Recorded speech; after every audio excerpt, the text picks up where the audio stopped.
Arsenal fans can breathe again after a week of a very difficult and a very tense week. They can finally sigh a breath of fresh relief because they managed, struggled, held on against Newcastle. They have not won a game in like 4 games. They have lost like 4 consecutive games, but they struggled and held on to a 1-0 victory.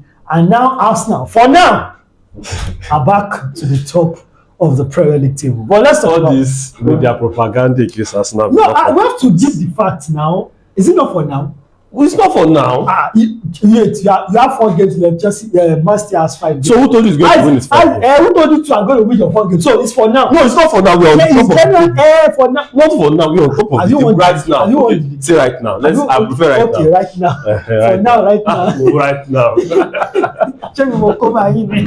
All right. So, but then let's talk about how Arsenal did it.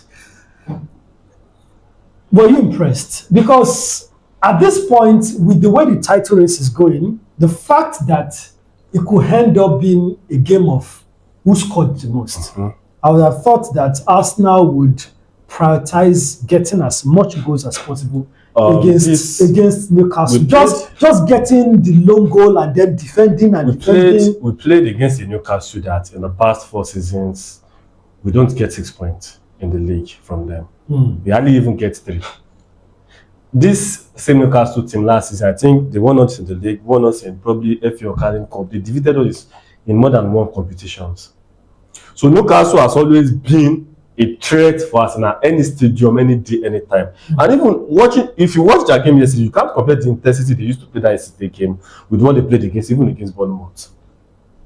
So this, I think, it's turning to a one-kind derby between Arsenal and Newcastle. So you are saying that we should give kudos to Arsenal. I'm telling you, for that slim.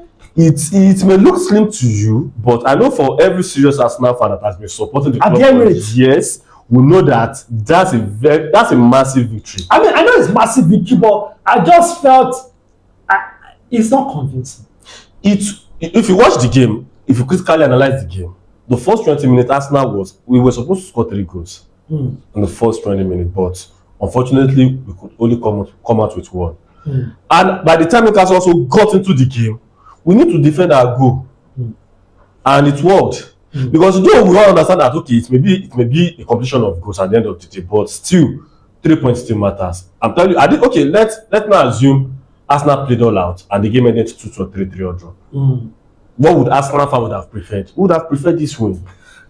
Pahad, do you agree that Arsenal fans should just take the win and be happy, or should be worried about the performance and the kind of result they got? Because once again, at the Emirates Stadium, I mean, the last time they played at the Emirates Stadium, they lost. Yes. And this win, I'm not sure if it inspires confidence. Does it inspire confidence to you?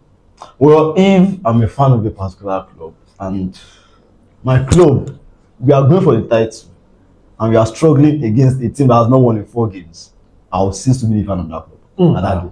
That's a deal. No, because I don't understand. You're trying to go for the title and you're playing against a team that has not won at the Emirates Stadium in how many years, and you're struggling with you're holding a thin line for a 1-0 victory. I mean, that last minute was that last 10 minutes was too tense. Let's be honest. It was too tense. Newcastle had only 2 shots on target for a period of time. But what was that tension at the end of the game? What was that about? It was. See, it's not about the pressure and the tension in that game. Wasn't about that game. It's about the league. That's the problem. That's what people are not trying to understand. The pressure of the players and even the fans. It felt like Arsenal were trying so hard to just hold on to that lead. That's what I'm telling you. It's not about that match. Even it can be anything. That match can be anything. So is this every opponent you are facing? So is this the kind of tension Arsenal will be playing under in the remaining games of the season? And if that's the case, is it realistic? Is it okay?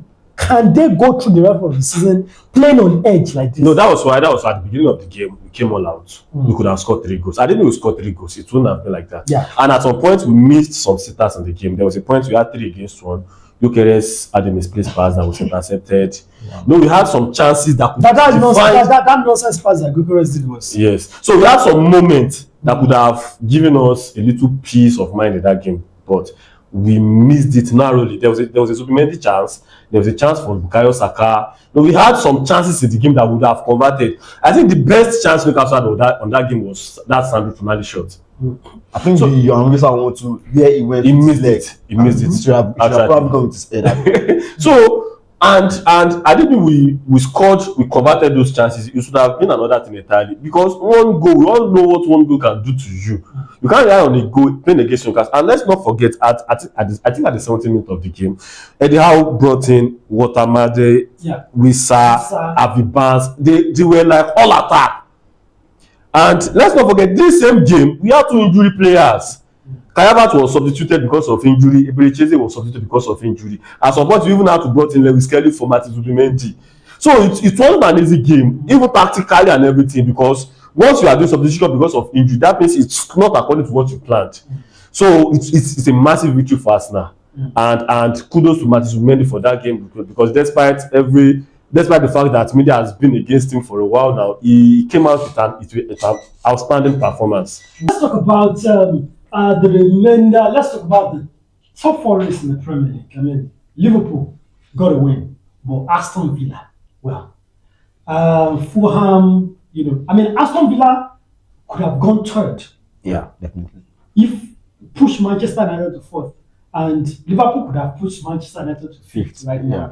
But then Aston Villa crumbled against Fulham. But Liverpool held their own and got an important win at Anfield. Yeah, it was very, very interesting, because I saw the game against Crystal Palace and I was like, because this season Liverpool have lost 3 games to Crystal Palace in all competitions.